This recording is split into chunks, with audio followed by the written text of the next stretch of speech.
Hi, my name is Mark van Straden. I'm standing here on the balcony of my apartment overlooking the beautiful Indian Ocean, and today I want to share 3 myths about falling in love and give you a bonus tip. Tina Turner had it right when she said, "What's love got to do with it?" So let's get stuck into things.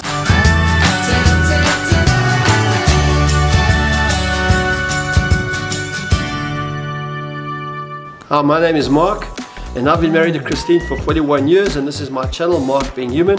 And this channel is about a journey that I'm inviting you to join me as we kind of figure out what it means to be a full human being by having union with God, union with each other, and finding a generative purpose, or what I call creating space for life, being a blessing to other people.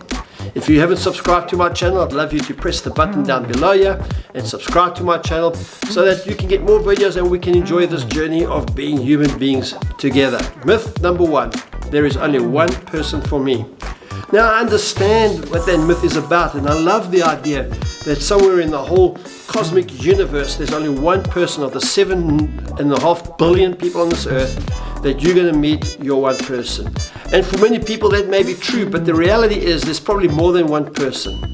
So often you hear people say, "I found my soulmate," and then 2 or 3 years later it's like their soul hellmate. You know what I mean?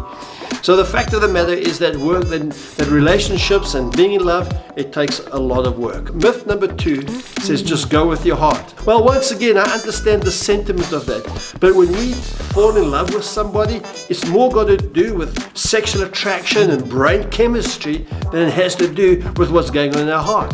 I think the idea of going with your heart potentially is a good idea, and it does kind of help us to understand what's important to us. But the truth of the matter is, if we're going to stay in love over the long course of time, it's much more than the heart. It's got a whole lot to do with commitment and with hard work that makes a long-lasting relationship work. Myth number 3, our love is like nobody else's love. And once again, I love that sentiment. You know, I've been doing weddings for over 4 decades. And generally speaking, when I get a young couple who are going to get married, possibly for the first time, and I ask them, "Why are you going to get married?" they tell me that they have fallen in love with each other. And I think that's fantastic. It's a great reason to get married. But the in-love thing, we know it doesn't last forever. It lasts about 2 years. So when people speak about that, and I try to kind of give them some encouragement and invite them to do some premarital work, they really are quite adamant that we're not going to be like the other couples. Well, the sad reality is, even of the marriages that I've performed, and I've gone through my actual marriage register, I've realized that well over 40% of the people that I've conducted weddings for, who sat in my study at one time in their lives and said that this is forever, they've invariably landed up in divorce. So here's my bonus idea for you today. I love the idea. I love the sentiment of there is only one person for me.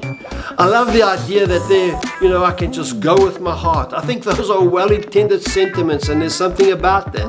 I love the idea that we believe that our love is going to be different to everybody else's love, and that we're going to go the full distance. I love those ideas.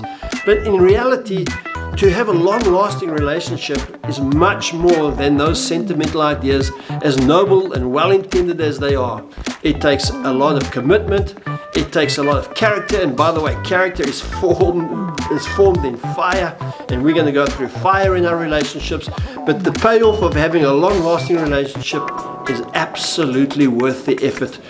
And to do that, it takes work. If you want to know how to do work and how to work on your relationship, Christine and I have been doing a podcast series called Marriage Works, and I've put the various descriptions of the podcast and the links to Spotify and to Apple Podcast and URLs, whatever it is, so that maybe you want to join us on this journey. As Christine and I, 15 years ago, we went through a crisis in our marriage, and we learned a couple of things which we're sharing with people through a podcast. God bless you. May you have a wonderful, wonderful relationship. May you fall in love with that one person and have a love that is unique and better than anybody else's. Thanks for joining me. Once again, subscribe, share. God bless you.